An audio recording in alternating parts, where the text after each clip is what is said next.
Alors bonjour à toutes et à tous, Valentin Franc avec vous. Nous sommes le lundi 25 février 2019. Très heureux de vous retrouver.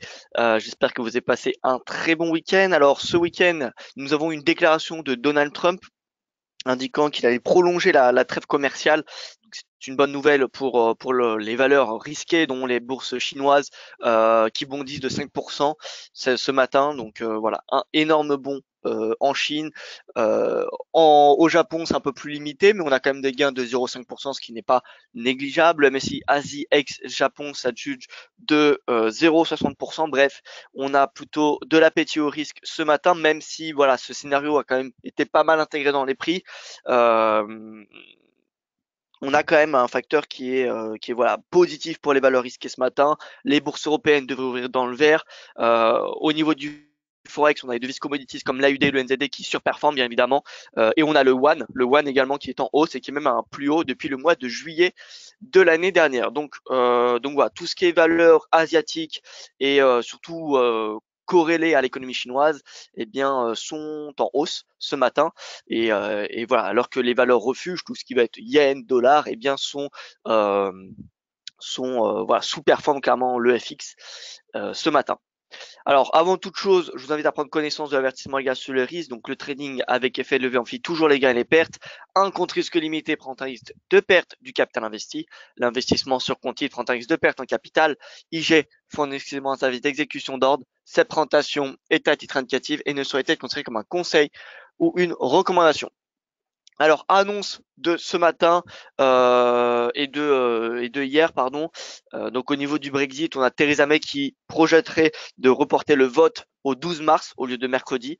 Donc, vous voyez, 12 mars, il resterait plus qu'une voilà, une petite vingtaine de jours, même pas, pour que l'accord soit comment dire soit validé par comment dire enfin de marge pardon pour faire valider l'accord qui pourrait être refusé par le Parlement. Donc voilà, ce qui laissera plus de temps donc à Theresa May, pourquoi elle reporte ce vote, tout simplement parce que voilà, elle souhaite plus de temps pour négocier avec l'Union européenne sur le fameux backstop. Donc voilà, prochain vote, ce n'est pas mercredi, prochain vote majeur, ce sera le 12 mars. 12 mars, le Parlement britannique votera pour ou contre l'accord de divorce.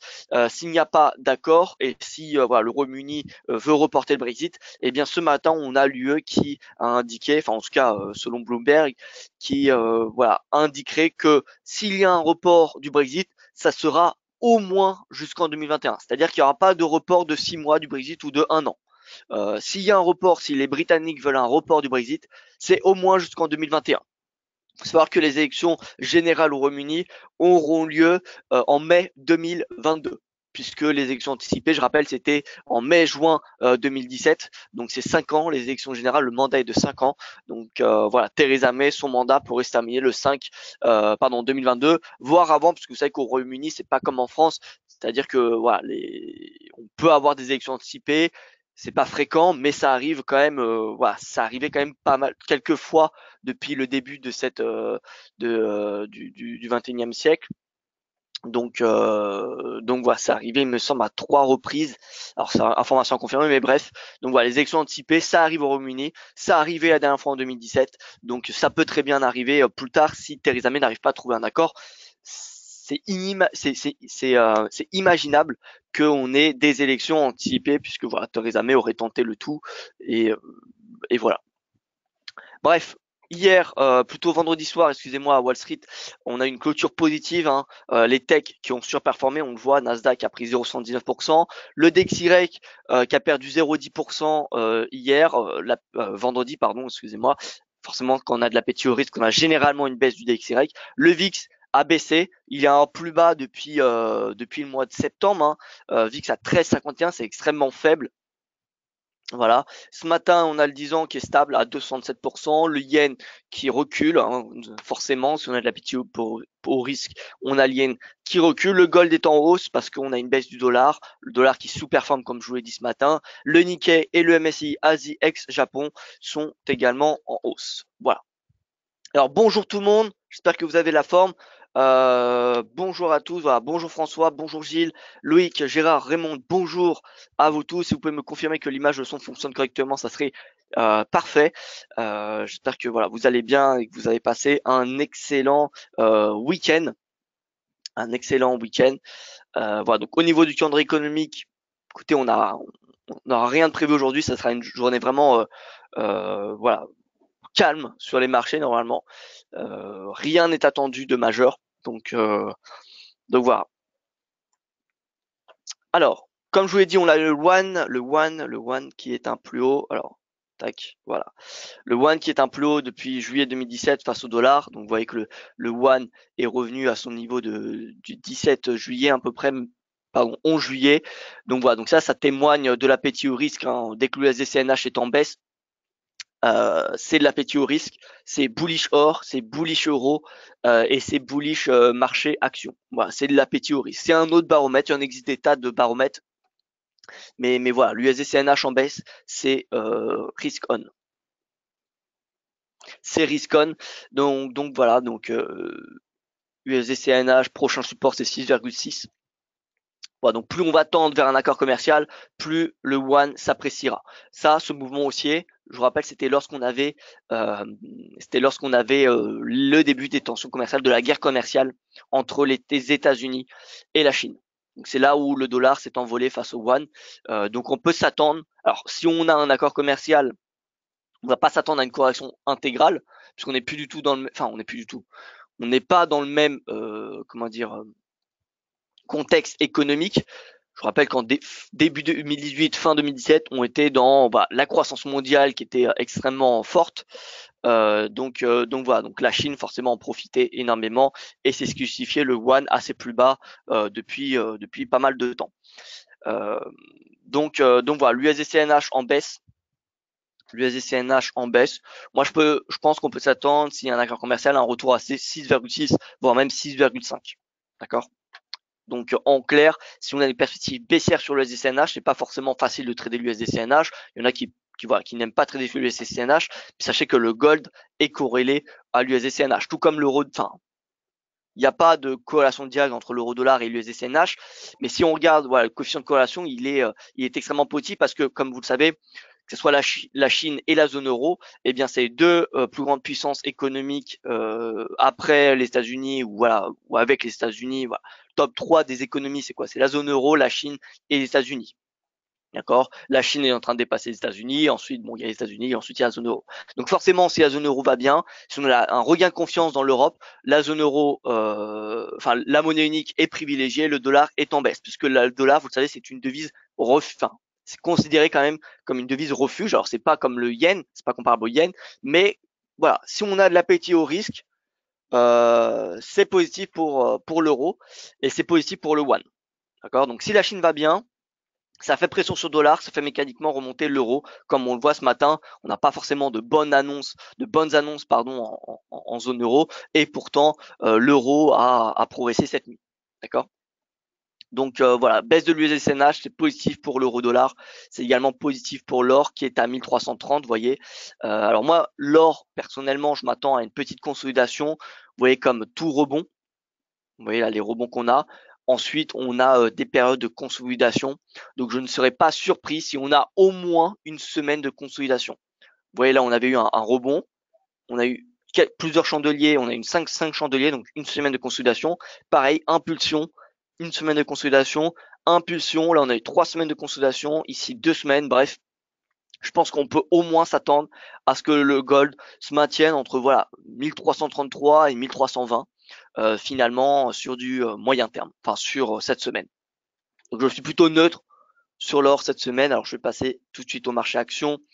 Le CAC toujours dans son canal ascendant. Écoutez, on repasse au-dessus de la moyenne mobile à 200 jours vendredi. Donc ça c'est un signal bullish. On dépasse les 5200. Donc voilà, je pense que là c'est clairement bon. On est dans de toute façon à l'image du VIX qui est à 13 et quelques. Le marché est extrêmement confiant. Est-ce que ça va perdurer? Écoutez, personne ne le sait. Mais pour le moment, c'est boule. Donc là, le prochain objectif, c'est 5284. Techniquement, ceux qui sont à l'achat, ils peuvent maintenir leur position longue jusqu'à 5284. En 4 heures, on voit qu'on est en haut du canal haussier. Donc voilà, prudence, c'est pas le moment, je pense, de passer à l'achat, ni même sur de l'intraday. Je pense que voilà, le fait que Donald Trump a annoncé sur Twitter le prolongement de la trêve commerciale, ça a été intégré dans les prix. D'accord? Ça y est, c'est intégré dans les prix. De toute façon, c'est la théorie de l'efficience du marché. C'est-à-dire que toute information est intégrée dans les prix et finalement que les prix réagissent aux perspectives, aux prévisions. Tout est une question de prévision dans les marchés. Ça, c'est la théorie d'efficience. D'accord? Et c'est pour cela que finalement, alors ça, c'est vraiment un grand débat c'est vraiment un grand débat, c'est le plus grand débat dans l'analyse des marchés, c'est que finalement, tout ce qui est actualité est déjà intégré dans les prix. Donc finalement, tout ce qui est, euh, toutes les actualités ne peuvent pas être utilisées en trading, puisque c'est déjà intégré dans les prix. Et c'est pour ça que l'analyse technique gagne une place de plus en plus importante, parce que l'analyse technique permet, enfin, c'est l'étude psychologique des prix. D'accord? C'est ça qu'il faut se dire, hein. L'analyse technique, c'est l'analyse de la psychologie du marché, puisque le prix réagit de façon émotionnelle. Nicole qui me dit bonjour Martin, j'aime bien vos nouveaux graphiques sur la même page en journalier en 4 heures. Eh bien écoutez, c'est parfait. C'est parfait. C'est vrai que voilà, je trouve ça bien également de visualiser les deux. Donc voilà, CAC 40 dans son canal, c'est bull. Hein, on va pas en débattre pendant 10 minutes. C'est bullish. Prochain objectif, enfin pour les longs, hein, parce que personnellement, voilà, je n'ai pas recommandé de stratégie longue. Mais voilà, ceux qui sont à l'achat, je pense qu'ils peuvent attendre au moins un retour à 5184. On a un autre indicateur qui, voilà, est extrêmement bullish, enfin qui voilà est dorénavant bullish, c'est le MSCI World. Je ne sais pas si vous le regardez parfois. Que le MSCI World, qu'est-ce que c'est? C'est l'indice qui regroupe 80% de la capitalisation boursière des marchés développés. Et si on regarde le MSCI World, alors, la configuration, vous voyez, on avait une résistance ici et on avait un support. Et là, on est clairement rentré dans le range et en plus de cela, on a dépassé ces sommets à 6000 points. D'accord? Donc là, on a dépassé une résistance importante. Clairement, le MSCI World, il confirme le fait qu'on est re-rentré dans cette zone. Ça y est, on est re-rentré clairement dans cette zone de prix. Donc là, on avait une tentative voilà, on avait une possibilité de crack qui n'a pas été confirmée parce que vous savez que pour confirmer, voilà, il fallait absolument qu'après le pullback, on repasse en dessous de ce plus bas, comme en 2007. Rappelez-vous, hein, je vous avais fait voir, je vous avais comparé 2007 avec 2018-2019. Voilà, on avait un peu le même mouvement, on avait une épaule tête épaule, on avait on avait un sell-off, un rebond à la ligne de coup et ensuite une nouvelle baisse, puis la capitulation.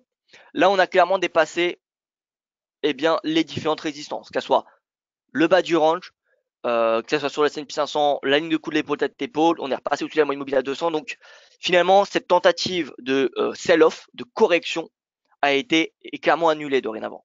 Elle est annulée. Alors je ne sais pas si on va refaire un bull market à l'image de celui-ci, où là pareil, on avait des tentatives de sell-off, hein, et de capitulation.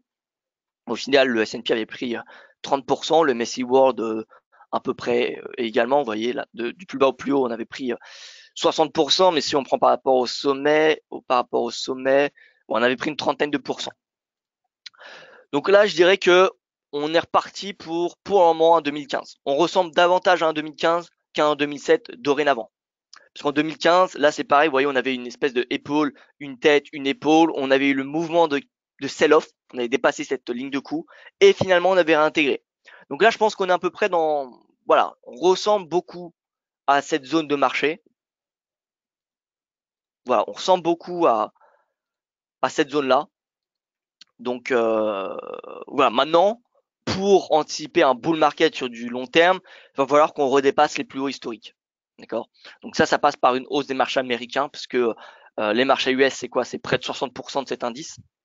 Ensuite, il y a 15% de la zone euro, il y a 7% du Japon, 5% du Royaume-Uni, et le reste, voilà, c'est d'autres économies développées, l'Australie, la Nouvelle-Zélande, etc., etc. On n'a pas d'émergents dans cet indice. On n'a pas d'émergents. Mais donc, vous voyez que là, pour moi, on ressemble beaucoup. Voilà, regardez. Attendez, je sais ce qu'on va faire. On va faire quelque chose d'encore mieux.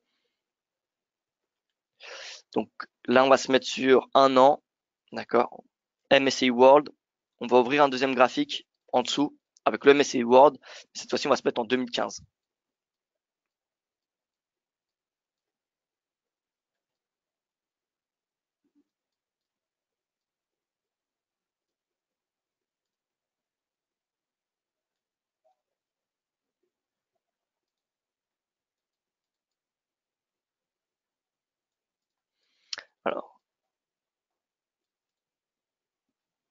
Alors finalement, ça, on va l'enlever.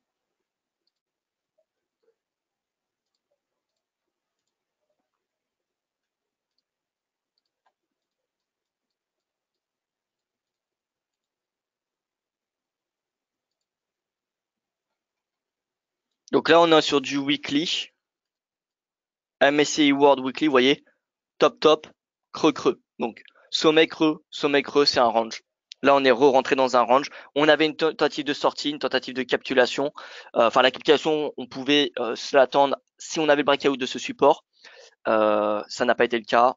Et donc là, si on se met, pareil, sur du weekly, là, on voit qu'on a, comment dire, on a un range, hein. On a une espèce de range. On a commencé par un creux, un sommet, un creux, et là on a eu le breakout. D'accord. Et là, vous voyez, on avait eu la tentative de sortie et pour valider la captation, fallait qu'on qu'il y ait un pullback et qu'ensuite on ait un nouveau sell-off. Et c'était là le mouvement de panique. Donc là, on voit on n'y est plus. Hein. C'est plus le cas, c'est plus d'actualité ce mouvement de panique pour le moment, en tout cas tant qu'on a réintégré ce range. Donc là, c'est clair, on est clairement dans la confiance du marché et je pense que le MSCI World sur du swing moyen terme a dorénavant ses chances de revenir assez plus haut. Ce qui veut dire que le S&P a vraiment ses chances d'aller rejoindre ses sommets historiques depuis que voilà, il a dépassé, il n'a pas encore dépassé vraiment les 2800. Oui, on est venu flirter avec. Donc voilà, test toujours des 2800. Techniquement, ça va être un test important. Mais si on passe au-dessus des 2821, c'est clairement en direction des 2940. D'accord. Le MSCI World est correctement orienté à la hausse. Le CAC 40 a dépassé une résistance. Voilà. Pour le moment, il y a une confiance de la part des investisseurs. Bien évidemment, si on a un sell-off, ce n'est pas à exclure. Hein. On a encore des possibilités de sell-off avec le Brexit, hein, c'est pas fini. On a Donald Trump qui pourrait annoncer des tarifs douaniers sur les voitures européennes, davantage que prévu. Voilà, il y a encore, on n'est pas non plus, on n'est vraiment pas dans 2017. Mais bon, techniquement, le S&P il est encore sous résistance. Bon, le fait que le CAC a dépassé 5002, c'est plutôt, ça donne des perspectives haussières. Mais bon, le S&P c'est quand même le maître. Hein. C'est l'indice action le plus important. Donc, il faut vraiment que le S&P dépasse les 2008 pour, finalement, ce sera un signal d'achat pour viser les 2940. Au niveau du VIX, si on regarde le VIX, vous voyez que le VIX, il est assez bas. Hein. Voilà, si on se met sur du journalier, il a son niveau le plus bas depuis le début octobre, fin septembre. Donc, c'est pas un signal baissier, c'est simplement, voilà, faut remettre dans un contexte. On a quand même pas mal d'échéances à venir. Et il faut savoir que plus le VIX se baisse, moins il y a de volatilité sur les marchés. Donc c'est positif pour les marchés actions, mais dans le même temps, c'est-à-dire qu'on va pas prendre 10% en un mois.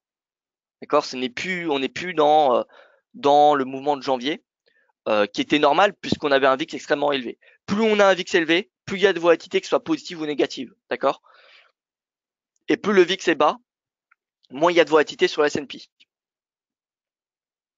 Le VVIX est également extrêmement bas, il a 75, hein, c'est un niveau extrêmement faible. Hein. Voilà. Signal d'alerte, c'est toujours au niveau des cycliques. Hein. Voilà, le niveau des cycliques, ça, c'est toujours, voilà, il y a un gros signal orange, hein, rouge même, pour les marchés actions, parce que si vous regardez cyclique versus défensive et vous superposez le S&P, eh bien, vous voyez que, voilà, normalement, les cycliques, c'est un indicateur leader. Un indicateur leader et dès que les cycliques se renversent, généralement, on a une baisse du S&P 500. Et là, vous voyez que la hausse actuelle du S&P n'est pas vraiment soutenue par les cycliques. Donc ça, c'est un gros point faible pour la hausse. Regardons un petit peu en 2015. Donc je rappelle un S&P en bleu, cyclique défensive en noir. Voilà, donc les cycliques, vous voyez top ici, top, bottom, enfin un bottom de court terme, bottom, bottom S&P. Donc vous voyez top, bottom, cette force relative est assez corrélée au S&P 500. Elle est assez corrélée. Donc voilà, il faut que dans les séances, même d'ici très peu de semaines, il faut que cette force relative continue, reprenne sa hausse pour vraiment avoir des perspectives haussières de moyen long terme du S&P. Tant que cette force relative est encore, vous voyez, dans son range, vous voyez, il n'y a pas de nouveau sommet sur cette force relative, on n'est pas revenu proche des sommets de l'année dernière. Tant que cette force relative est dans son range, il y a des perspectives toujours haussières pour S&P parce qu'on voit il est haussier, mais que de court terme. Voilà, donc prudence sur les marchés actions, c'est bullish, on a des breakouts à court terme, mais voilà, on n'a pas non plus le S&P au-dessus de 2821 et on n'a pas cette force relative qui est sortie de son range. Donc voilà, prudence pour les acheteurs, tout simplement. Philippe me dit bonjour, le souci c'est qu'en 2015 le MSCI World était beaucoup plus bas en absolu, il faut en tenir compte. Alors comment alors on peut très bien faire autre chose par conséquent. Alors que voulez dire par beaucoup plus bas, c'est-à-dire en valorisation, en prix, en valorisation, je ne sais pas, j'ai pas regardé le PE, le ratio PE. Alors en prix, oui, mais bon, après, regardez, en prix en 2017, le sommet de 2017, il est bien plus bas que le sommet actuel, que le prix actuel du MSCI World. Donc le prix en soi, il ne veut pas dire grand-chose. Vous voyez, en termes de valorisation. C'est pas parce que le prix, le MSCI est à 6000 que c'est trop élevé. Il faut regarder la valorisation. C'est trop élevé par rapport à quoi, vous voyez? C'est trop élevé par rapport, je ne sais pas moi, à la valorisation, le ratio PE, vous voyez, ça dépend en fait, vous regardez quoi, mais le prix en lui-même, à part l'analyse du prix, la valeur du prix ne veut rien dire. C'est pas parce qu'il est à 6000 que c'est trop cher, vous voyez. Bon, en tout cas, ce matin, on a l'appétit au risque, mais voilà, tant que le S&P est toujours sous 2800, 2821 plutôt, vous voyez que c'est le sommet du mercredi 17 octobre, tant qu'il est au-dessus des 2121, bon, les perspectives sont toujours haussières parce qu'on reste dans ce canal, mais voilà, à moyen terme, on est sous résistance. Donc, wait and see.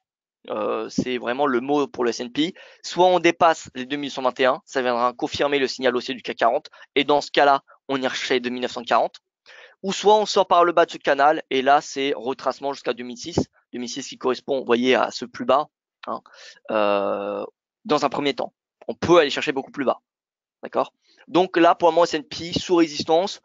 Donc c'est wait and see. Le DAX, ouverture en hausse, mais vous voyez qu'on a un retracement à court terme. Alors je vais me mettre en horaire. Donc là, on vient chercher la ligne de coup de l'ETE de long terme. Regardez, l'ETE qui a commencé à se former en 2017 et qui s'est validé en fin 2018. D'accord? Donc là, ligne de coup. Et finalement, on est en train de faire, regardez, c'est marrant parce que on fait une épaule, une tête, une épaule. Alors je vais mettre en hebdo, ce sera un peu mieux. Regardez, l'ETE, elle est assez claire. Et là, on est en train de faire une ETE inversée. Je ne sais pas si vous la voyez, l'ETE inversée. Regardez un petit peu. L'épaule, la tête, l'épaule, on vient de la confirmer. Alors, il faudrait que j'aille sur du journalier pour être un petit peu plus précis. Mais vous voyez que finalement, on est en train de refaire une ETE. Donc ça, c'est bon signe. Hein. Maintenant, est-ce qu'elle sera valide, hein? C'est pas parce qu'on a une ETE qu'il y a 100% de chance que voilà, elle soit validée. Mais oui, on a une espèce d'épaule tête-épaule. Hein. On la voit. Hein. On a une épaule tête-épaule inversée qui est validée et qui donne un objectif aussi théorique. Là, si on reporte cette distance, l'objectif aussi théorique, c'est 12 500. Voilà, donc si, bon, faudra, comme vous savez, le S&P, c'est le maître, hein, c'est le king hein, des indices. Donc, il faut absolument, voilà, si le S&P clôture au-dessus des 2008, vraiment, franchement, une clôture franche, hein, des 2800, pas une clôture à 2801 points, hein, d'accord? Vraiment, on veut un beau chandelier avec une hausse des volumes au-dessus des 2800. Donc, si on a ce signal haussier du S&P, là, cette épaule tête épaule prendra encore davantage de crédibilité et ce sera vraiment achat DAX jusqu'à 12 500 points. Voilà. Là, on est encore sous résistance. Je dirais que voilà, le S&P il est sous 2008 et le DAX il est sous cette ligne de coude, l'épaule tête épaule, qui n'est pas à négliger puisque vous voyez support, support, support, support devenu résistance. Vous voyez. Donc, faut absolument que le S&P dépasse 2008 et que le DAX dépasse cette ligne de coude pour acheter le DAX jusqu'à 12 500. Voilà, donc ça c'est clairement à surveiller. Le DAX là, lors des prochaines séances, c'est à surveiller. Philippe me dit, c'est-à-dire que le MSCI World a mis beaucoup de temps pour arriver à ce niveau de prix et il n'y aura rien de dramatique à végéter entre les deux zones, par exemple, entre le niveau d'aujourd'hui et ceux de 2015. Est-ce que vous avez un indicateur de vitesse de déplacement des prix? Alors, je vois pas très bien ce que vous voulez dire au niveau de vitesse de déplacement des prix, de dépassement. Je vois pas trop ce que vous voulez dire. Est-ce que vous pouvez davantage expliquer Alors, le MSCI World a pris beaucoup de temps à arriver à ce niveau de prix, c'est normal. Le MSCI World c'est un indice un petit peu là, c'est un indice, on va dire, latent.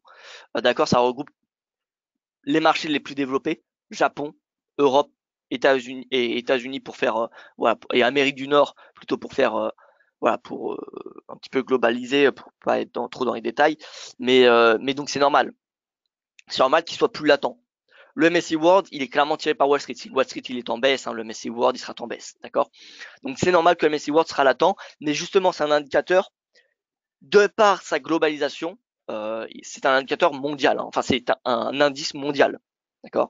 Et donc de par sa globalisation du marché action, c'est un indice qui sert d'indicateur et qui permet justement de donner davantage de poids aux signaux des marchés américains, parce que voilà, si le MSCI World casse un support important, c'est mauvais signe, c'est très mauvais signe.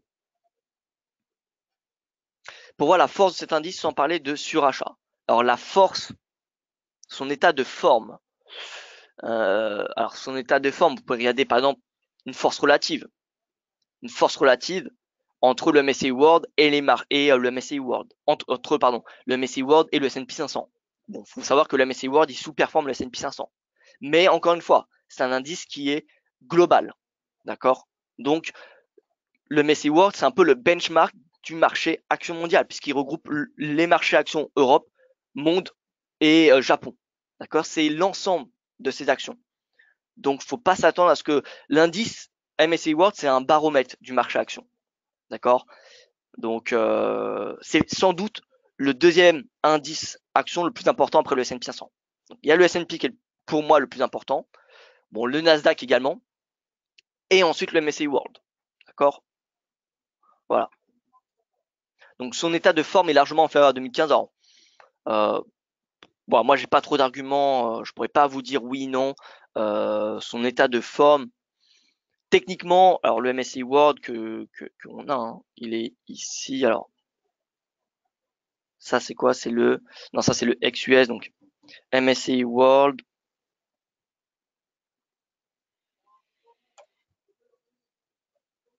Vous voyez le MSCI World. Ça c'est 2015, on est sur de l'hebdo, hein. Regardez, ça ressemble beaucoup hein, 2015. Regardez un petit peu la pattern. Là, le V-top, le V-top. Ensuite, on a voilà quelques turbulences à ce moment-là. Et là, on les a, on est peut-être en train de le faire, vous voyez. Donc là, ça, on ressemble beaucoup à 2015. Hein, si on regarde, voilà, hein, c'est ressemblant. Hein. Vous voyez, 2015 actuellement. Et là, on va se mettre sur de l'hebdo. Pareil. Et là, 2015. Et là, on a la période actuelle. Vous voyez, on a quand même quelque chose qui est assez ressemblant. Hein. En tout cas, c'est ce que j'ai l'impression. Donc voilà. Et encore une fois, regardez ce rebond. On est venu rebondir fin décembre sur un point bas. Alors ça dépend. Ce MSCI World, il est en quelle devise hein. Faut regarder. Donc là, il est en GBP. Il est en GBP, donc c'est pour ça qu'on a ce support là. Parce que si on le regarde en dollars, ce support là, il a été dépassé. D'accord. Bon bref, donc pour moi, le MSCI World, pour le moment, il se comporte plutôt bien. Il n'y a plus de quoi paniquer. Pourquoi? Tout simplement parce qu'on a réintégré la zone du range. Donc on va regarder celui en dollars parce que voilà, le dollar c'est le plus important, hein. L'indice en GBP, bon, c'est intéressant pour les investisseurs britanniques, hein, mais ça va pas nous intéresser directement nous. D'accord. Pareil, le MSCI World en euros, ça va intéresser les Européens. D'accord. Mais en termes d'analyse technique, voilà, le plus important c'est le MSCI World en dollars. Vous voyez, le MSCI World, il réintègre ce range. Donc, on va dire qu'on réintègre ce range et en plus, on dépasse ces sommets-là. On va dire que on a quand même des perspectives positives, d'accord, sur les marchés, clairement. On ne peut plus être méga bear, je pense, sur les marchés maintenant que on a dépassé ces sommets, ces trois sommets-là. Ça, ces trois sommets, c'est des résistances importantes. Si on détrace ces trois niveaux de prix sur la MSCI World, moi, si j'en devais tracer que trois, vous voyez, je mettrais ce niveau-là et celui-ci. Voilà, pour moi, c'est les trois plus importants. Un quatrième, allez, voilà. Donc, si on a un nouveau sell-off, on y a cherché le bas du range sur la MSCI World. Et là, si on a un breakout, donc du S&P au-dessus des 2008, c'est signal haussier pour la MSCI World jusqu'à ce niveau-là, clairement. En plus, on a une épaule inversée sur le DAX. Ça vient également renforcer les convictions haussières. Alors, je passe sur le FX. Alors, je passe sur le FX. Alors, on me dit AUD-USD, énorme divergence UT weekly. Sofiane. Alors, AUD-USD en weekly, énorme divergence. Alors, regardons cela. Alors, énorme divergence. Alors oui, c'est vrai, on a une belle divergence. Regardez ici. Creux, creux, creux. Donc là, on a des creux de plus en plus bas sur le prix, de plus en plus haut sur le RSI. Donc ça, c'est bullish. Maintenant, on voit que le RSI il plafonne toujours en dessous de 50, en dessous de cette résistance de momentum à 50,84. Il faut absolument que le RSI hebdomadaire passe au-dessus de 50,84 pour voilà, chercher un retracement majeur de cette tendance baissière. Si c'est le cas, on va s'attendre. Alors, je ne pouvais pas prendre le point en bas du flash crash parce que là, c'était un problème de liquidité. D'accord? Donc, ça sert à rien qu'on le prenne. Mais du coup, si le RSI hebdo clôture, je dis bien clôture, hein, au-dessus de 50,84, c'est, voilà, perspective haussière jusqu'à la moyenne mobile à 200 semaines. 200 semaines. Voilà. Et donc, regardez la moyenne mobile à 200 jours à court terme. Regardez résistance, résistance, résistance. On peut pas sous-estimer cette moyenne mobile.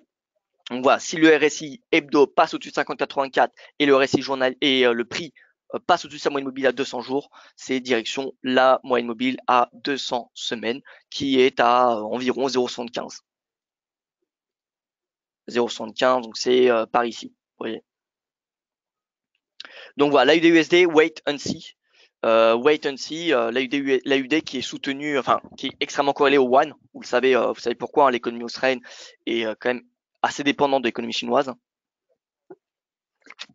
Donc si on a des meilleures perspectives, hein, si on a des meilleures perspectives au niveau de la Chine, ce qui passerait par un accord commercial entre les États-Unis et la Chine, hein.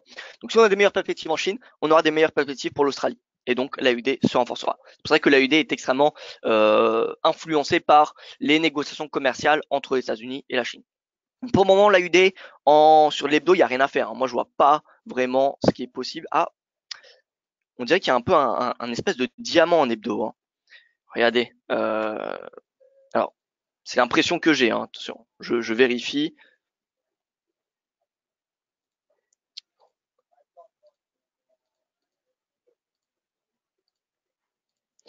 Alors, on a un canal ouvert, un triangle ouvert, sommet creux, et le triangle symétrique, creux, sommet, creux. Donc là, on a un triangle, hein. D'un point de vue technique, c'est un triangle. La moyenne mobile, qui correspond, regardez aussi à l'oblique, hein. Donc voilà, forte résistance à l'oblique ici. Donc faut que on sorte par le haut de ce triangle, de ce triangle et donc du coup du diamant pour avoir un nouveau signal haussier. D'un point de vue chartisme, on a un diamant, hein. C'est ce qui est assez rare, hein. Et encore plus sur le l'hebdo, hein. C'est extrêmement rare un diamant sur le l'hebdo.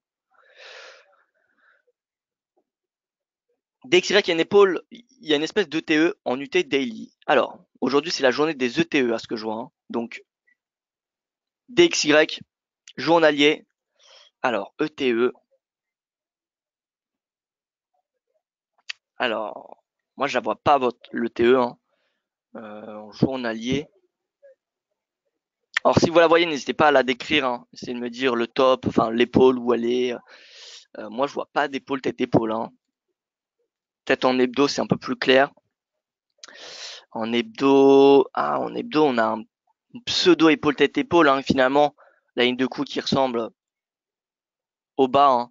Épaule, non, c'est pas une épaule tête-épaule, ça c'est trop brouillon. C'est pas. Je suis assez flexible sur les épaules tête-épaule, hein. De toute façon, faut voir l'esprit d'une épaule tête-épaule, faut pas voir celle du bouquin d'analyse technique où c'est vraiment parfait. Ouais, celle-ci, elle existe que très rarement, hein, cette épaule tête-épaule, hein.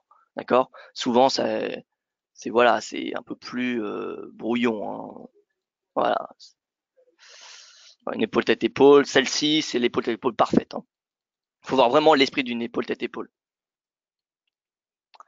Mais là, j'ai pas l'impression de voir une épaule tête-épaule pour un moment.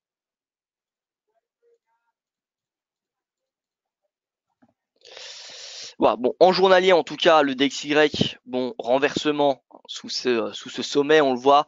Ensuite, on a le breakout de cette ancienne résistance, donc qui était redevenu support, qui redevient résistance. Vous voyez, pullback. Là, si on se met sur du 4 heures, regardez ça, c'est clair, hein. Ah, par contre, dans 4 heures, on a une épaule tête-épaule, épaule tête-épaule, et on l'avait vu la semaine dernière. Et là, cas sur la ligne de coup, la perspective baissière, hein. Perspective baissière, je me souviens, on en avait parlé la semaine dernière. Donc la hauteur de la tête, on la reporte. Ça donne l'objectif. Voilà, la ligne de coup, elle est à peu près ici, hein. Ça donne l'objectif baissier. Finalement, jusqu'à cette oblique baissière, hein, à peu près, hein, 95 et quelques. Donc là, perspective baissière sur le dollar, ce qui est donc bullish pour or. Maintenant, voilà, l'or, je ne vois pas non plus dans un rallye haussier, hein. On est plutôt dans l'appétit au risque. Donc, bien que le dollar soit en baisse, ça va être profitable pour l'or, mais je ne le vois pas rebondir comme ce qu'on a connu la semaine dernière, d'accord. Donc voilà, l'or devrait en profiter, mais bon, ça devrait pas être méga bullish. Par contre, l'euro devrait être un gagnant de cette baisse du dollar. Pourquoi il y a une baisse du dollar? Eh bien, comme vous le savez, parce que le marché achète du yuan, hein, achète du yuan grâce au prolongement de la trêve commerciale. Donc c'est bénéfique pour l'euro, ça renforce les perspectives baissières de l'euro au-dessus de 1,13. Donc là, 1,13 journalier, bon, on a une énorme divergence, hein, je ne sais pas si vous la voyez. On va se mettre en hebdo. En hebdo, voilà, c'est un peu plus facile à voir. Regardez cette divergence, elle est extrêmement importante, mais toujours pas exploitable entre guillemets parce que on reste sous cette résistance. Donc là, on a deux creux. On vient illustrer la résistance, qui est le sommet entre les deux creux. Et vous voyez que le RSI n'a pas dépassé cette résistance. Donc, il faut absolument que le RSI hebdo clôture au-dessus de 50,36 pour pouvoir exploiter sur du moyen long terme l'euro-dollar. Si demain le RSI hebdo clôture au-dessus de 50,36, c'est perspective haussière jusqu'en haut de ce canal. Le canal, comme vous pouvez le constater, voilà, ça sera vers les peut-être pas un 20, mais voilà, on ira chercher les 1,18. On ira chercher les 1,18. Donc en journalier, le fait qu'on a une épaule tête épaule sur le DXY à court terme en 4 heures, eh bien ça vient soutenir c'est un argument bullish pour l'euro jusqu'à 1,14. 1,14, le haut de ce triangle. Rappelez-vous, en 4 heures, on est dans un canal. D'accord, on est dans un canal baissier, sommet creux, sommet creux. Donc il est validé ce canal. Donc là concrètement, on vient chercher le haut de ce canal. Je pense que c'est possible, hein, là, hein, clairement sur du court terme dans des prochaines séances. Maintenant, faut faire attention parce qu'on voit que le RSI commence à plafonner et commence même à se renverser. Si le RSI passait sous 50, ça viendrait invalider les stratégies. Ou en tout cas, on pourrait attendre un retour à 1,13 avant de repasser à l'achat. Voilà. Mais bon, pour un moment, tant que le DXY est correctement orienté à la baisse, avec cette épaule tête épaule, l'euro en profitera. Donc vraiment, il faut regarder le DXY, il faut surveiller le DXY. Tant qu'il y a cette épaule tête épaule, tant qu'il est en dessous de 86,15, les perspectives sont haussières pour l'euro dollar. Le GBP à 1,30, vous voyez qu'on rebondit. 1,30, là on va se mettre sur du journalier. Voilà, donc on est pas encore dans un canal puisqu'on a un creux, un sommet, un creux. On n'a pas le deuxième sommet. Donc on n'est pas encore dans un canal, mais voilà, si pareil, si on anticipe une baisse du DXY, le GBP a toutes ses chances de revenir à 1,32 sur du court terme cette semaine. L'USD Yen, par contre, l'USD Yen, regardez, vendredi, on avait une tentative, on était en train de sortir de ce triangle et finalement on y sort par le bas. On y sort par le bas cette nuit. Donc là, c'est un signal baissier pour l'USD Yen. C'est un signal baissier pour l'USD Yen. Donc techniquement, on vient chercher cette oblique, qui était l'ancienne base de ce triangle. Donc on vient chercher vers les 110, 30. Maintenant, ce qui me dérange avec ce signal baissier de l'USD Yen, c'est dire qu'on a de l'aversion au risque. D'accord? Dès que l'USD Yen est en baisse, c'est dire qu'on a de l'aversion au risque. Donc ça m'embête un petit peu. Maintenant voilà, l'analyse technique, moi vous savez que j'apporte une grande importance à l'analyse technique. Et là vous savez qu'on est dans un triangle. À plus moyen terme, on est dans un biseau, et à plus long terme, on est dans un canal. D'accord? On le voit. Hein. Donc triangle, le biseau, l'oblique ici, et le canal. Donc là, c'est direction, pour moi, cette oblique qui correspond au bas du biseau et du canal. C'est un puissant niveau de support. Hein. Là, techniquement, c'est un signal baissier, on peut pas le sous-estimer. Alors peut-être ça sera un faux signal, hein, mais voilà, l'analyse technique, vous savez que j'y apporte une grande importance. Et donc là, c'est signal baissier jusqu'en bas de ce triangle, jusqu'à 110, 25 pour le niveau de l'USD Yen. D'un point de vue ratio risque-rendement, qu'est-ce qu'on a? Stop de 26 pips pour 38. Bon, c'est pas non plus excellent, c'est loin d'être excellent d'un point de vue ratio risque-rendement. Donc c'est à vous de voir si vous voulez le tenter. Moi, je trouve pas ça génial en termes de ratio risque-rendement. En plus de cela, ça témoigne d'une aversion au risque. Une baisse de l'USD, c'est de l'aversion au risque. Donc voilà, c'est pas forcément très refléteur de la situation actuelle. Maintenant, c'est à vous de voir. Hein. C'est vous qui faites vos propres choix sur les marchés. Au niveau de l'USD CAD, retour à la moyenne mobile. Ah, on passe en dessous de la moyenne mobile. Vous voyez qu'on avait pas eu d'une épaule tête-épaule qui pourrait se valider si on passe au-dessus de la ligne de coup. Vous voyez qu'on est très loin de la valider puisqu'on repart en baisse. Donc ça, c'est un mauvais signe pour l'USD CAD. À court terme, l'USD CAD pourrait revenir en bas de son canal vous voyez, qui est en place depuis maintenant pas mal de temps, depuis début 2018. Donc à court terme, on peut revenir à 1,31. Donc une baisse de 30 pips en intraday, je ne serais pas du tout surpris. Est-ce qu'il faut payer les 1,31? La réponse est non pour le moment. À la rigueur, si on a une divergence comme ce qu'on avait, vous voyez, en février, en début février, vous voyez là, on avait une belle divergence. À la rigueur, si on a ce signal-là, pourquoi pas. Mais là, pour le moment, bon, on a une divergence de formation, mais on est très loin de valider. Le RSI n'est pas passé au-dessus de 50. Si on passe au-dessus de 50, le RSI, on aura validation de la divergence et on pourra payer l'USD CAD jusqu'à 1,3250, puis pourquoi pas 1,33. Mais là, pour le moment, c'est baissier, le momentum il est baissier. Donc voilà. Il n'y a pas grand-chose à faire. L'euro-franc, consolidation à court terme, consolidation, ouais, on est en train de passer sous cette oblique. Ça veut dire quoi? Ça veut dire qu'on perd du momentum. Le RSI est également à 50, donc ça veut dire pareil, hein, on perd du momentum. Là, l'euro-franc, on voit, hein, regardez, on a une oblique à court terme qui est baissière, une oblique haussière, creux, sommet creux. Donc là, on a un triangle. On est en train d'y sortir par le bas. Donc ça, c'est mauvais signe pour l'euro-franc à court terme. Ça sous-entend un retour en 1,13. Au niveau du cuivre, parce que le cuivre est assez intéressant, regardez le cuivre. Cuivre, si on devait avoir qu'un baromètre pour une négociation commerciale entre les États-Unis et la Chine, ce serait le cuivre. D'accord? Le cuivre, énorme breakout, puisqu'il sort par le haut de son range dans lequel il évoluait depuis 6 mois, hein, entre juillet et février. Donc ça, c'est un signal extrêmement bullish. Hein. Extrêmement bullish. C'est également un signal d'appétit au risque. On passe au-dessus de la moyenne mobile à 200. Donc voilà, c'est bullish. 65,37, ça a été validé. Là, concrètement, c'est retour à 67,28. Regardez un petit peu en 4 heures. D'un point de vue technique, c'est extrêmement propre puisque on passe au-dessus on sort par le haut de ce range. Vous voyez là, le haut du range en rouge. Pullback et on rebondit. Donc là, le cuivre, c'est bullish. C'est positif pour l'appétit au risque. Donc pour les marchés actions, pour l'AUD, pour les devises en Asie et en Océanie, voilà, c'est bullish. C'est bullish. Et les cours de pétrole qui est également un baromètre d'appétit ou d'aversion au risque. Le cuivre, alors le pétrole Brent dans légère baisse à court terme, on voit une belle divergence d'ailleurs en 4 heures, regardez. Par contre, le RSI est toujours au-dessus de 50, donc pas de précipitation. Si le RSI passe en dessous de 50, honnêtement, on ira chercher un retracement, vous voyez, de 38%, voire même 50% de cette impulsion haussière. Mais tant que le RSI est au-dessus de 50, pour le moment, le momentum, la vague, d'accord, le mouvement de fond, il est haussier, d'accord. Donc, ne nous positionnons pas à la vente tant que le RSI n'est pas au-dessous de 50. Si le RSI 4 heures passe en dessous de 50, dans ce cas-là, voilà, c'est possible de s'attendre à un pullback à cette oblique, voire même à 63,60 qui est la ligne de coup de l'épaule tête-épaule inversée avant un nouveau rebond, d'accord? Potentiellement, ou alors on réintégrera le range, d'accord?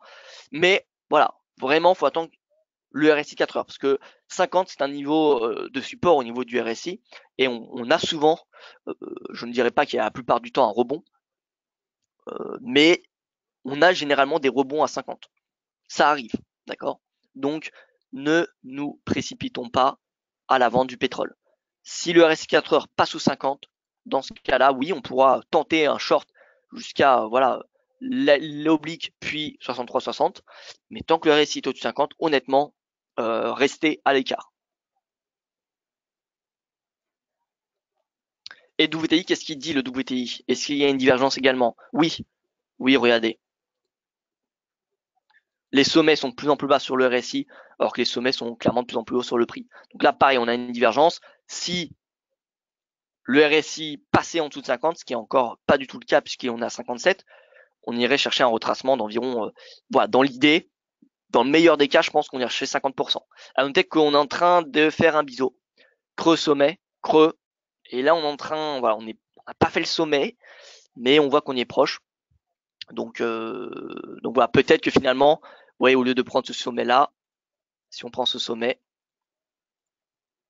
là on a le biseau, puisqu'on a un creux, un sommet, un creux, un sommet. Donc on a un biseau ascendant, ce qui est un signal bearish, à condition qu'on sort par le bas du biseau. Un biseau a des chances, on peut voir, alors j'ai pas de statistiques à vous appuyer, mais voilà, si vous lisez les livres d'analyse technique, ils disent qu'un biseau peut rapidement se transformer en canal.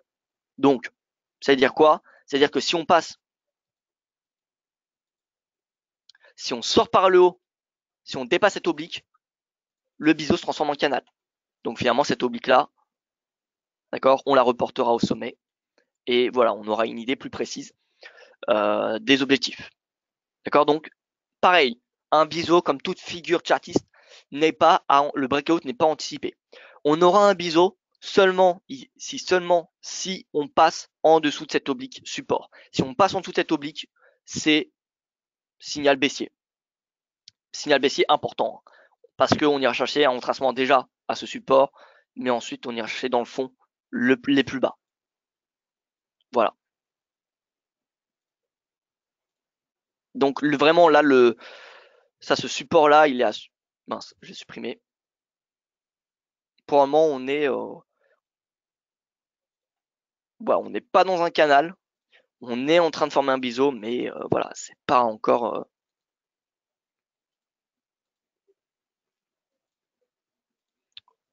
on a les points de contact suffisants, en tout cas, pour dire qu'on est dans un biseau. Mais on n'a pas le breakout. Tant qu'on n'a pas de breakout, il n'y a pas de signaux vendeurs, hein. Vraiment, ça c'est très très important. Donc à surveiller, hein, au niveau du pétrole, on a une div. Si le RSI 4 heures du Brent et du WTI passe en dessous de 50, c'est signal baissier pour les prochaines séances, puisque du 4 heures, voilà, on peut s'attendre à une correction qui va durer au moins 2 jours, hein, à part si on a vraiment une vente massive, hein. Mais donc là, à court terme, c'est pas le moment de se positionner à l'achat sur le pétrole, ça c'est clair. Là, pour ceux qui se demandent est-ce qu'il faut payer le pétrole, la réponse c'est non. Non, on ne paye pas le pétrole sur le court terme.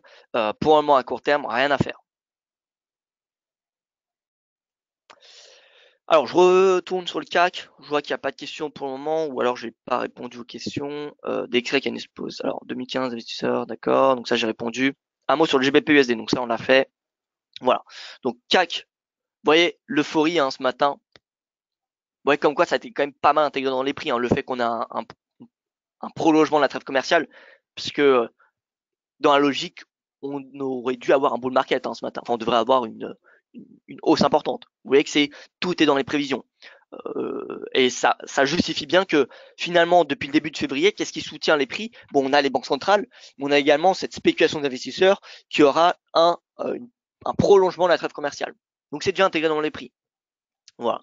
Donc le CAC passe au-dessus de 5002. Les perspectives sont du coup techniquement haussières jusqu'à 5284. Maintenant attention, le S&P, qui est l'indice le plus important, n'est pas passé au-dessus de 2008 et surtout n'est pas passé au-dessus de son sommet, son triple sommet, vous voyez, aux alentours des 2821 points.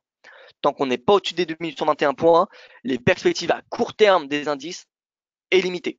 Ça ne veut pas dire qu'il faut passer à la vente parce que ça se trouve on aura un breakout du S&P, d'accord, breakout de ses résistances, mais c'est clairement pas le moment de ni passer à l'achat ni passer à la vente sur du court terme. En intraday, il y a des choses à faire, hein. Il y a clairement des choses à faire, mais en swing trading là, on est sous résistance, on n'a pas de signaux baissiers majeurs, on est toujours dans un canal, vous voyez, en 4 heures sur le S&P. Aussi longtemps qu'on sera dans ce canal, il y aura rien à faire. À part si on passe au-dessus des 2121. Si on passe au-dessus des 2121, on pourra payer, mettre un stop sous un récent creux et aller chercher les plus historiques à 2940. Par contre, si on passe en dessous, voilà, si on sort par le bas, c'est direction 2600 points. Alors, USD4 support, bon, l'USD4 j'ai déjà fait, mais bon, j'y retourne. l'USD4, voilà, on est sur un 31,22, on a clôturé sur la moyenne mobile à 200. Bon, c'est un signal baissier, mais regardez, en fin janvier, on avait également une clôture sur la moyenne mobile à 200, et pourtant 3 jours après, on a eu un rebond important. Donc 4 heures, on commence à avoir une div, comme ce qu'on avait eu en fin janvier. Vous voyez, on commence à avoir une div, mais on est très loin de pouvoir l'exploiter puisque le RSI n'est pas passé au-dessus de 50. Voilà, donc pour le moment, c'est baissier l'USD4. On a des possibilités de baisse jusqu'à 1,31, sachant que si le pétrole commençait à corriger une partie de sa hausse, l'USD4 aurait de fortes chances de progresser. D'accord? Donc, pétrole aura un poids forcément très important sur l'USD-CAD. Si le pétrole, si on a des perspectives baissières sur le pétrole à court terme, on a des perspectives haussières à court terme sur l'USD-CAD. En Fibonacci, en statistique, le retracement de quel ratio est surtout à surveiller si on dépasse plus le RSI de 50 pour éventuellement un retracement total du mouvement. Alors, la zone, le retracement, la plus importante, c'est 38-50%. Entre 38 et 50%, c'est la zone la plus importante. Si on a un breakout des 50%, on va chercher 61,8. D'accord? Mais le plus important, c'est cette zone entre 38, 2 et 50. C'est vraiment cette zone-là entre 38 et 50 qui est où il y a le plus de chances d'avoir un rebond.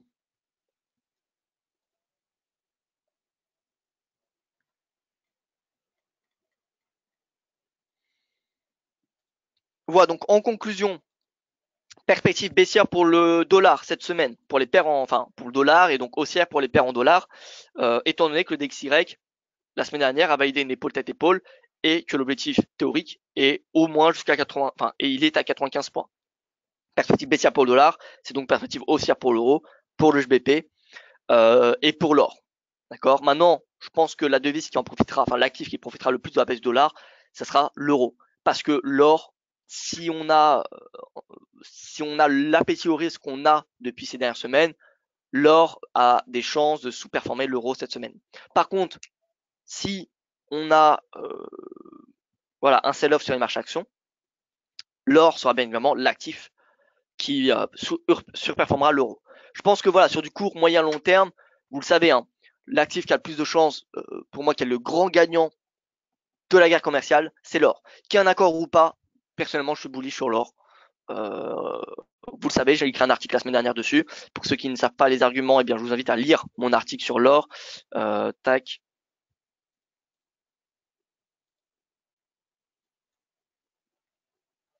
Donc,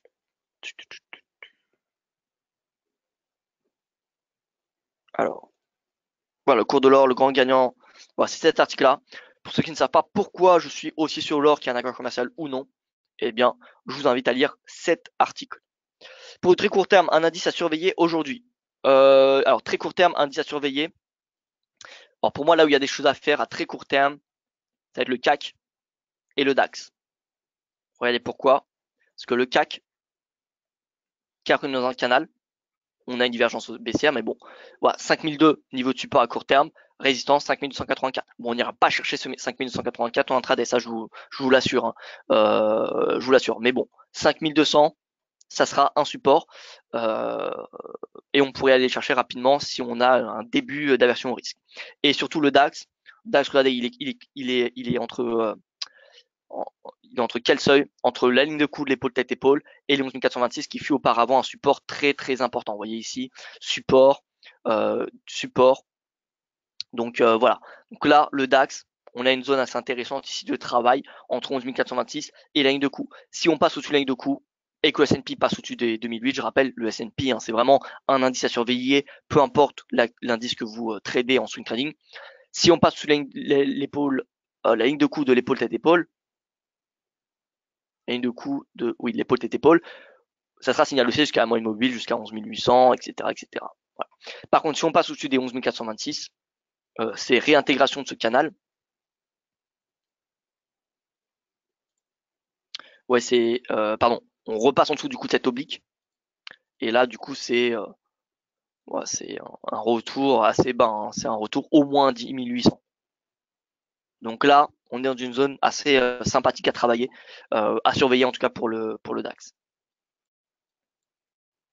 Si on a 50% du temps contrarien sur une unité de temps, on est donc souvent parti pour 68% de retracement, vu qu'on va sûrement toucher 38% avec 50% de temps contrarien. Alors, j'ai pas compris. Alors, si on a 50% du temps contrarien, alors déjà, qu'est-ce que ça veut dire 50% du temps contrarien? Sur une unité de temps, on est donc souvent parti pour 68% de retracement.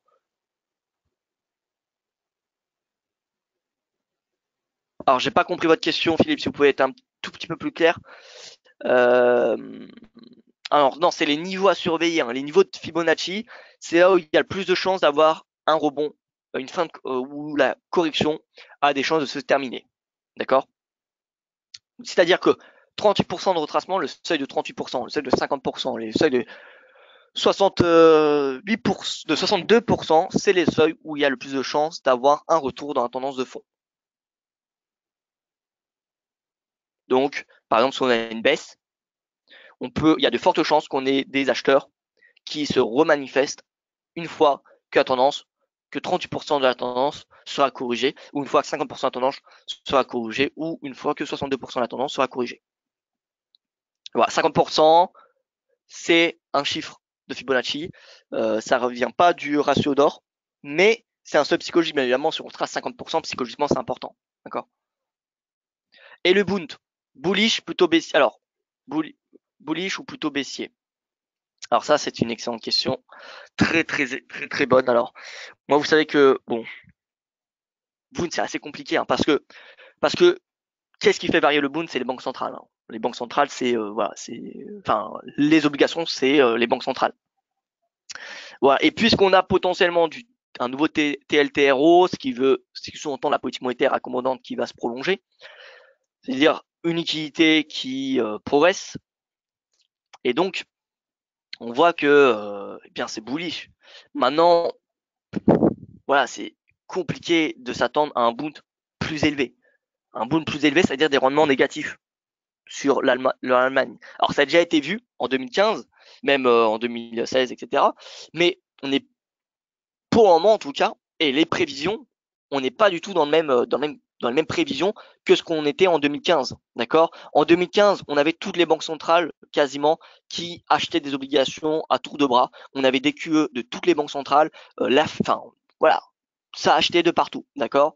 Là, bon, on a des banques centrales qui ont clairement adouci leur ton depuis le début de l'année, avec notamment la Fed, mais on n'a pas non plus de nouveaux programmes d'assouplissement quantitatif.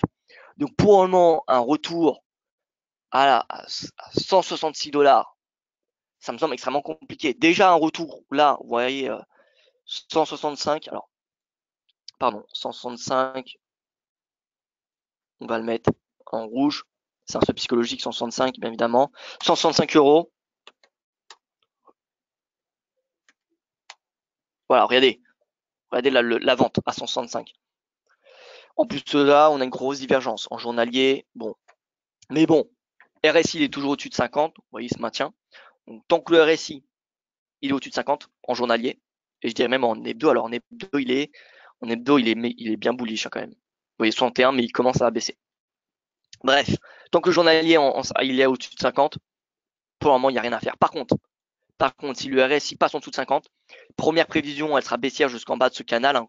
On voit que c'est un canal qui fait office de support depuis décembre. Hein. Donc il ne sera pas sous-estimé ce canal, même si on a un RSI qui passe sous 50. Donc ça donne un objectif baissier très très limité, mais bon, ça sera le premier objectif baissier. Mais si on passe en dessous de cette oblique, c'est direction 161.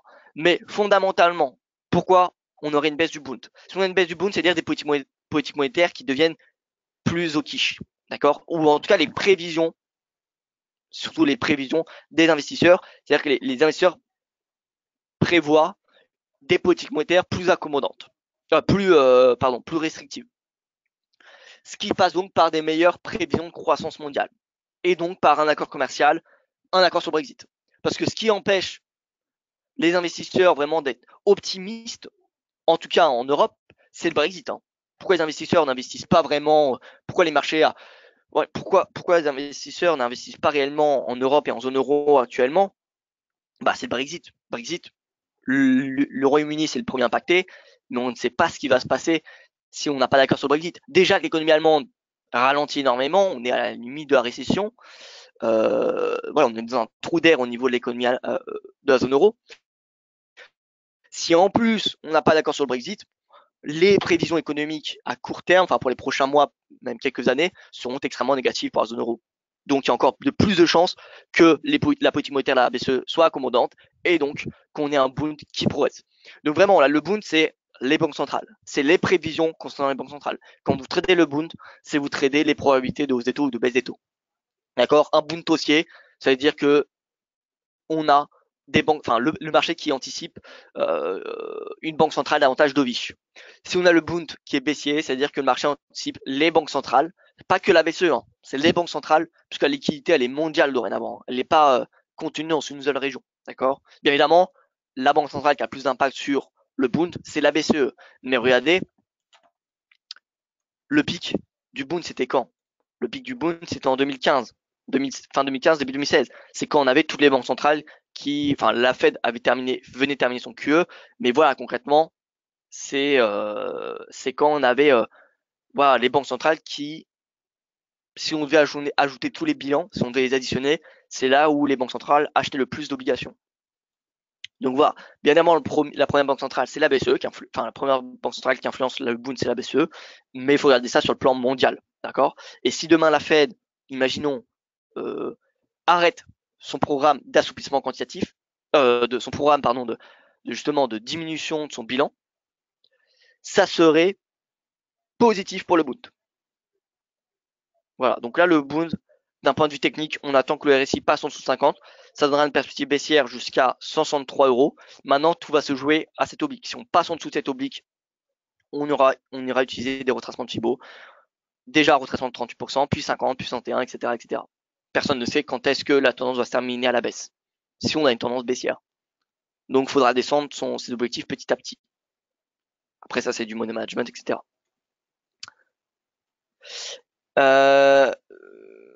Sur une unité de temps donnée. Alors, sur une unité de temps donnée.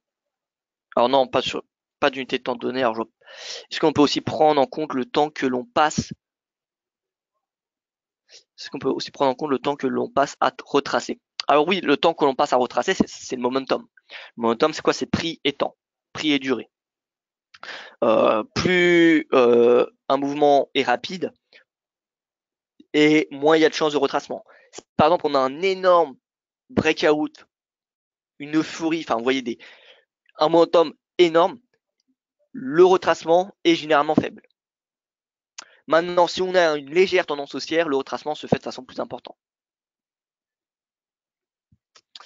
Bonjour Valentin, êtes-vous d'accord sur le fait que tous les chiffres euros soient négatifs? Alors, la plupart, oui, des chiffres euros sont négatifs, en tout cas les perspectives ne sont pas bonnes.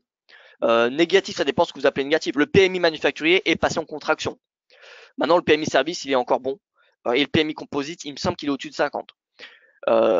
Donc oui, c'est négatif dans le sens que les prévisions sont négatives. Maintenant, vous savez que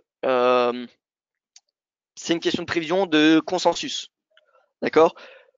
Les prévisions sont négatives depuis pas mal de temps. Donc forcément, tout le monde a des prévisions négatives sur la zone euro. Et donc, est-ce que c'est possible d'être plus déçu que la situation actuelle? Vous voyez, puisque les investisseurs finalement sont déjà négatifs, sont déjà pessimistes. Eh bien, c'est la question qu'il faut se poser. Personne n'a la réponse. Bien évidemment, moi je pourrais pas vous dire que oui, il y a plus de chances enfin, que le marché va être surpris positivement. Mais j'aime bien prendre cet exemple, c'est imaginer, voilà, vous avez un élève qui a des notes de plus en plus négatives et qui commence à avoir voilà, une moyenne de 3 sur 20. Pendant un certain temps, d'accord, vos attentes, bon, ça sera voilà, une mauvaise note. Mais du coup, cet élève, ça va être entre guillemets plus facile qu'il ait une bonne note qu'une mauvaise note. Parce que c'est comment on peut faire pire que 3 sur... Enfin, vous voyez, c'est difficile de faire pire que 3 sur 20. Et c'est beaucoup plus facile de faire mieux de 3 sur 20.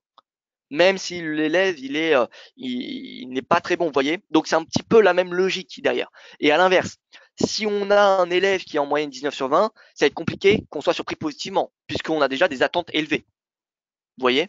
Donc c'est exactement la même logique sur les marchés. C'est-à-dire que si on a une tendance qui est baissière pendant un certain temps, forcément les consensus vont être mauvais, et donc bah, on a plus de chances que le marché soit surpris positivement. Donc c'est pas un signal bullish, mais c'est pas non plus un signal bearish. C'est pas non plus un signal bearish. C'est pas parce que les chiffres sont décevants en zone euro qu'on va forcément avoir une baisse de l'euro et une baisse des marchés actions. Ça, c'est très important. C'est tout une question de prévision et voilà, de consensus.